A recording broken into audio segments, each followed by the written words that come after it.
এটি এমন একটি ছেলের গল্প যার উপর ছোট থেকেই অভিশাপ আছে। যে ছেলেটি যেই মেয়ের সাথে সম্পর্ক করবে পরের দিন সেই মেয়ে তাকে ছেড়ে চলে যাবে। চলুন দেখা যাক ছেলেটির জীবনে সত্য ভালোবাসা আসে কিনা। ভিডিওর শুরুতে আমরা দেখতে পাই অনেকগুলো বাচ্চা মিলে বোতল ঘোরানো গেম খেলতেছিল। বোতল যার কাছে গিয়ে থামবে সে একটি মেয়ের সাথে আলাদা রুমে যাবে। সেখানে আমরা চার্লি নামের একটি ছেলেকে দেখতে পাই। চার্লি এক মেয়ের সাথে রুমে যায়, যার জন্য তার দিকে বোতল থামানোর চেষ্টা করে, কিন্তু বোতল এমন একটি মেয়ের দিকে থামে যে দেখতে অনেক ভয়ঙ্কর। মেয়েটি চার্লিকে তার সাথে শারীরিক সম্পর্ক করার কথা বলে, কিন্তু চার্লি সেটা করে না, যার কারণে মেয়েটি তাকে অভিশাপ দেয় যে তুমি যদি কখনো কোনো মেয়ের সাথে সম্পর্ক করো তবে পরের দিন সে তোমাকে ছেড়ে চলে যাবে। এরপর দেখতে পাই চার্লি সমুদ্রের পাড়ে একটি মেয়ের সাথে শারীরিক সম্পর্ক করতেছিল।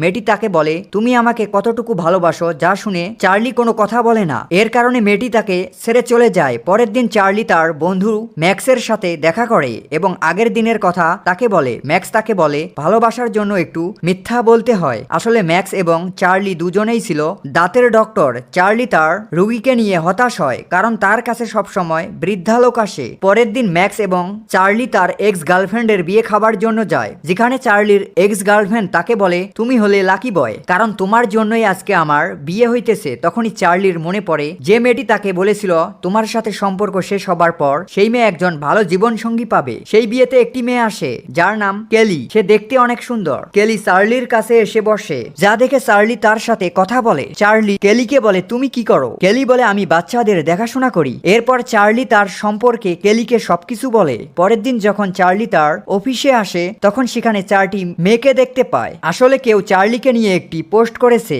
যে যদি কোনো মেয়ে চার্লির সাথে এক রাত মজা করে তবে এরপর সে আসল জীবন সঙ্গী পেয়ে যাবে, যা শুনে এই মেয়েগুলো চার্লির সাথে দেখা করতে এসেছে। পরের দিন চার্লি এইসব তার বন্ধুকে বলতেছিল, তখনই একটি মেয়ে সেখানে আসে এবং বলে তোমার সাথে দেখা হবার পর আমি আমার জীবন সঙ্গী খুঁজে পেয়েছি। রাতে যখন চার্লি বাসায় আসে তখন তার ফোনে একটি SMS আসে এবং চার্লি একটি মেয়ের সাথে ডেট করতে যায়। মেয়েটি গাড়িতেই চার্লির সাথে ওইসব করা শুরু করে কারণ সে তাড়াতাড়ি তার জীবন সঙ্গী চায়। তখনই কেলি চার্লিকে ফোন করে এবং তার দাঁতের চিকিৎসা করার কথা বলে। পরের দিন কেলি তার দাঁত দেখানোর জন্য চার্লির অফিসে আসে এবং তার দাঁতের পরীক্ষা করে। সেখান থেকে যাবার সময় কেলির হাত লেগে কিছু যন্ত্র চার্লির পিঠে লাগে, যার কারণে কেলি তাকে সরি বলে এবং বলে যে আমার সাথে সবসময় এমন হয়। চার্লি তাকে বলে তার সাথে ডেটে যাবার জন্য, কিন্তু কেলি মানা করে দেয় এবং বলে আমি এখনই কারো সাথে ডেটে যাব না। এই বলে কেলি সেখান থেকে চলে যায়। রাতে যখন চার্লি তার বাড়িতে আসে তখন দেখতে পায় তার সহকর্মী সেখানে বসে। সহকর্মী মেয়েটিও তার সাথে শারীরিক সম্পর্ক করতে চায় যেন সে তার জীবন সঙ্গী পায়। কোনো উপায় না পেয়ে চার্লি তার কথায় রাজি হয়। পরের দিন চার্লি তার বন্ধু